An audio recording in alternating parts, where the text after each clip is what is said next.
Tamil news பார்வையாளர்களுக்கு அன்பு வணக்கம். இன்னைக்கு நடக்கவிருக்கிற IPL match KKR versus RR இவங்களோட மேட்சை பற்றி தான் நம்ம ரிவ்யூ பார்க்க போகிறோம். இந்த மேட்ச் கவுஹாதியில் இருக்கக்கூடிய ஆர்ஆர்னுடைய ஹோம் கிரவுண்டில் தான் நடக்கிறதுக்கு. ஸோ இதில் ஆர்ஆருக்கு அட்வான்டேஜ் அவங்களோட ஹோம் கிரவுண்டுங்கிறனால இருக்கக்கூடும் அப்படின்னு எக்ஸ்பர்ட்ஸால் கணிக்கப்படுறதை நம்மளால் பார்க்க முடியுது. ஸோ ஆர்ஆர் வெர்சஸ் கேகேஆர் இவங்க ஹெட் டு ஹெட் மேட்சினுடைய ட்ராக் ரெக்கார்டு பார்க்கும்பொழுது 30 மேட்சஸில் 14 மேட்சஸ் கேகேஆர், 14 மேட்சஸ் ஆர்ஆர் ஜெயிச்சிருக்காங்க. சூப்பர் ஓவரில் 2 சூப்பர் ஓவர் நடந்திருக்கு. ஸோ 2 சூப்பர் ஓவருமே ராஜஸ்தான் ராயல்ஸ் ஜெயிச்சிருக்கதா நம்ம ட்ராக் ரெக்கார்டாக பார்க்குறோம். ஸோ சின்ன எட்ஜில் ராஜஸ்தான் ராயல்ஸ் இருக்குங்கிறத ஒரு தகவலாக தெரிவிச்சுக்கிறோம். அண்ட் இன்னொரு விஷயங்க, இந்த பிச்சை பொறுத்த மட்டில் ஒரு ஹை ஸ்கோரிங் கேமாக இருக்கும்னு சொல்லி கணிக்கப்படுது. ஆமாங்க, 200+ இந்த ஐபிஎல்லே நம்ம பார்த்துட்டோம். இந்த ஜஸ்ட் ஒரு 5 மேட்சஸ் தான் நடந்திருக்கும். ஆனால் எத்தனை 200+ ரன்ஸை நம்ம பார்த்துட்டோம். ஹைதராபாத் ஒரு பக்கம் தங்களுடைய ரெக்கார்டை அவங்களே பீட் பண்ணிட்டாங்க.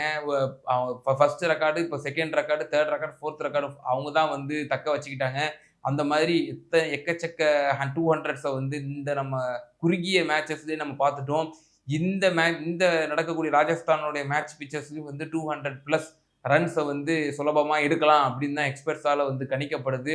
ஸோ இதனால் ஓப்பனர்ஸினோட கான்ட்ரிபியூஷன் ரொம்பவும் முக்கியத்துவம் வாய்ந்ததுங்க. ஸோ இந்த மேட்சை பொறுத்த மட்டும் கடும் போட்டி நிலவக்கூடும் அப்படின்னு தான் எல்லாரும் எதிர்பார்க்கப்படுது. ஸோ யார் ஃபர்ஸ்ட் பேட்டிங் எடுக்கிறாங்களோ அவங்களுக்கு ஒரு செட் அட்வான்டேஜஸ்ன்னு சொல்லப்படுது. ஸோ ஃபர்ஸ்ட் பேட்டிங் எடுக்கிறவர் ஒரு 230, 240 அந்த மாதிரி எடுத்துட்டார் அப்படின்னா, செகண்ட் பேட்டிங் பண்ணுறவருக்கு நிச்சயமாக அந்த ஒரு டார்கெட்டை சேஸ் பண்ணும்போது பல ப்ரெஷர்ஸை ஹேண்டில் பண்ண வேண்டியது இருக்கும்.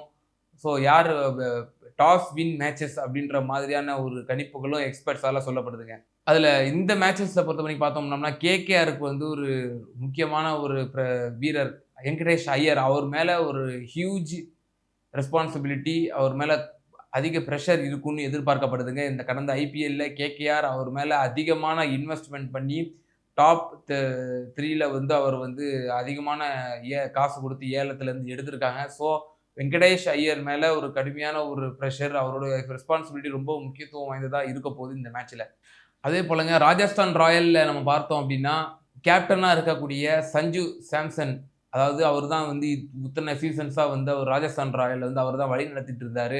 பட் ஆனால் அவருக்கு ஃபிங்கரில் ஒரு இன்ஜுரி ஆகி அவர் ஆப்ரேஷனில் செஞ்சதுனால ஃபிங்கரில் அவரால் கேப்டன்சியை பண்ண முடியல. இம்பேக்ட் பிளேயராக தாங்க உள்ளே வர்றாரு. ஸோ லாஸ்ட் மேட்சஸ்லேயே ரயான் பராக் கேப்டன்சி கொடுத்துருந்தாங்க. இந்த மேட்சுக்கும் அவர் தான் கொடுக்கப்படுவார்னு எதிர்பார்க்கப்படுது.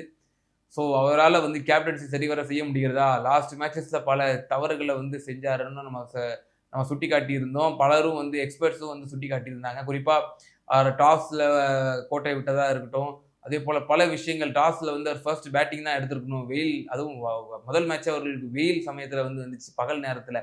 அந்த சமயத்தில் அவர் எப்படி பேட்டிங் எடுக்காமல் விட்டார் அப்படின்ற ஒரு விமர்சனம். அதே போல் ஃபீல்டிங்கில் பல குழப்பங்கள், அதே போல் பவுலிங்கில் சில சொதப்பல்கள் ஏற்பட்டதை நம்ம பார்க்க முடியுது. ஸோ இந்த மேட்ச்சில் டாஸ் மிக முக்கியத்துவம் வாய்ந்ததாக இருக்குது. ஃபர்ஸ்ட்டு யார் டாஸ் ஜெயிக்கிறாங்களோ அவங்க பேட்டிங் எடுப்பாங்கன்னு எதிர்பார்க்குறோம்.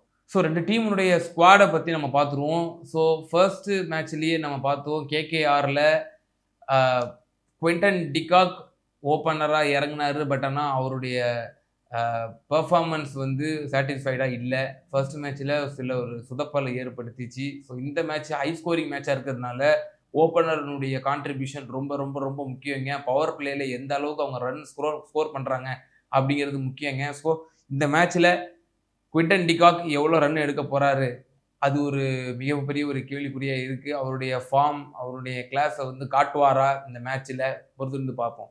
மறந்துடாதீங்க, கேகேஆரில் மிடில் ஆர்டரில் பவர்ஃபுல் ஹிட்டர்னாலே நம்ம கண்ணுக்கு முதல்ல தெரிய வர்றது ஆண்ட்ரே ரசல் மற்றும் ரிங்கு சிங். ஆமாங்க, இவங்க 2 பேரும் தான். ஸோ இந்த மேட்ச்லேயே அவங்க ரொம்ப எக்ஸ்பெக்ட் பண்ணலாம். ஸோ கடைசி 5 ஓவர்ஸில் இவங்களோட கான்ட்ரிபியூஷன் எந்த அளவுக்கு இருக்க போகுது அப்படின்னு சொல்லி. ரிங்கு சிங் லாஸ்ட் மேட்ச் அவர் ஒரு சுமாரான ஒரு 12 ரன் எடுத்திருந்தாருன்னு நினைக்கிறேன். அவர் அவ்வளோதான் எடுத்து அவுட் ஆனார். ஸோ இந்த மேட்ச்சில் அவருடைய லாஸ்ட் 5 ஓவர்ஸினுடைய டெத் ஓவர்ஸில் அவருடைய கான்ட்ரிபியூஷன் எந்த அளவுக்கு ரன்னை தூக்கி விடுறதுக்கு உதவும் அப்படிங்கிறத பொறுத்திருந்து பார்ப்போம். அதேபோல் இன்றைய தினம் மேட்சினுடைய ஸ்குவாடில் ஆண்ட்ரிஷ் நார்கியா வந்து இணைவார்னு எதிர்பார்க்கப்படுதுங்க. மறந்துடாதீங்க, கடந்த ஆண்டுகளில் யூஏஇயில் நடக்கும்போது 24 மேட்சஸில் 34 விக்கெட்ஸ் எடுத்தவருங்க ஆண்ட்ரிஷ் நார்கியா. ஸோ அவருடைய பவுலிங் ஸ்பெல்ஸ் வந்து ரொம்ப க்ரூஷியலாகவும் இருக்க போகிறது நம்ம பார்க்கலாம். ராஜஸ்தான் ராயல்ஸ் அவங்களுடைய டீம் ஸ்குவாடை பற்றி பார்த்தோம் அப்படின்னா, last match Yashasvi Jaiswal opener வந்து சாட்டிஸ்ஃபைடாக தன்னுடைய பெர்ஃபார்மன்ஸ் வந்து வெளிப்படுத்தலை. பல சர்க்கிள் ஏற்பட்டது. அவர் வந்து பிகினிங்லேயே அவுட் ஆகிட்டு போயிட்டாரு. ஸோ சஞ்சு சாம்சன் கச்சிதமாக ஒரு 66 ரன்ஸ் எடுத்தார். தென் த்ருவ் ஜுரல் வந்து 70 ரன்ஸ் எடுத்திருந்தார். சுபம் தூபே ஒரு குறிப்பிடத்தக்க ஒரு 34 ரன்ஸ் வந்து எடுத்திருந்தார். ஸோ இதில் ஓப்பனருடைய ஜெய்ஸ்வாலினுடைய பெர்ஃபார்மன்ஸ் இதில் ரொம்ப முக்கியத்துவமாக பார்க்க வேண்டியது இருக்குது. ஓப்பனருடைய ரோல் வந்து இதில் முக்கியத்துவமான மேட்சாக இருக்க போகிறது நம்ம பார்க்கலாம். அடுத்ததாக பவுலர்ஸை பற்றி பார்த்தோம் அப்படின்னா, ஜாஃப்ரா ஆர்ச்சர்.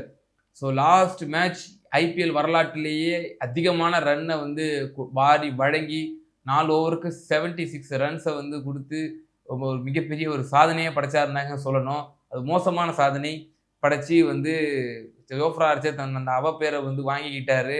ஸோ அவருடைய பவுலிங் எந்த மாதிரி இருக்க போகுது இந்த மேட்ச்சில் அப்படிங்கிறத நம்ம பொறுத்துட்டு தான் பார்க்கணும்.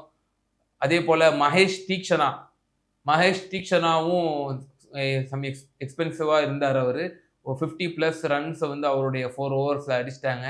தென் அவர் பவர் பிளேலேயும் விக்கெட் டேக்கிங் பிளேயராகவும் இருக்கார். பட் ஆனால் அவருடைய ஃபீல்டிங்கில் எப்படி சிஎஸ்கேல பல முறை அவர் வந்து லேக்னஸாக இருந்தாரோ, கோட்டை விட்டாரோ, அதே மாதிரி லாஸ்ட் மேட்ச்லேயும் அவருடைய ஃபீல்டிங்கில் சில விஷயங்களை கோட்டை விட்டுருந்தார். இதை வந்து அவர் தீவிர பயிற்சியில் ஈடுபடணும், இன்னும் தன்னுடைய ஃபீல்டிங்கினுடைய திறனை வளர்த்துக்கணும்னு சொல்லி பல எக்ஸ்பர்ட்டும் விமர்சனத்தை சொல்லி சுட்டி காட்டுறதை நம்ம பார்க்குறோம்.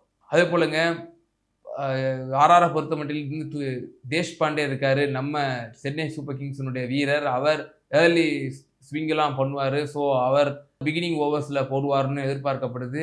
டெத் ஓவரில் சந்தீப் சர்மா இருக்கார். ஸோ அவருடைய டெத் ஓவர்ஸினுடைய பங்களிப்பு லாஸ்ட் இயர் மட்டும்தான் அவரால் கொஞ்சம் சரியான பெர்ஃபார்மன்ஸை கொடுக்க முடியல. பட் ஆனால் கடந்த ட்ராக் ரெக்கார்ட்லாம் பார்க்கும்போது சந்தீப் சர்மா நல்லாவே வீசியிருக்காருங்க. So they are all key பிளேயர்ஸ்னு நம்ம சொல்லலாம். ஸோ ஃபேண்டசி 11 நம்ம பார்த்துருவோம். Sunil Narine, Quinton de Kock, Ajinkya Rahane, Rinku Singh, Andre Russell, Varun Chakravarthy, Yashasvi Jaiswal, Sanju Samson, Hetmyer, Tushar Deshpande, Dhruv Jurel. Captain Sunil Narine, Sanju Samson. Vice captain Rinku Singh, Shimron Hetmyer. தொடர்ந்து இது மாதிரியான ஐபிஎல் ரிவ்யூஸை வந்து தெரிஞ்சுக்கிறதுக்கு தொடர்ந்து ஆதரவு தாருங்க, சப்ஸ்கிரைப் செய்யுங்க தமிழுக்கு. தொடர்ந்து ஃபாலோ பண்ணுங்கள். நன்றி, வணக்கம். நமது தமிழ் நியூஸ் சேனலில் உங்களது பொருட்களை வெறும் 500 ரூபாயில் விளம்பரம் செய்ய வேண்டுமா? தொடர்புக்கு 7806942275 தொடர்பு கொள்ளுங்கள்.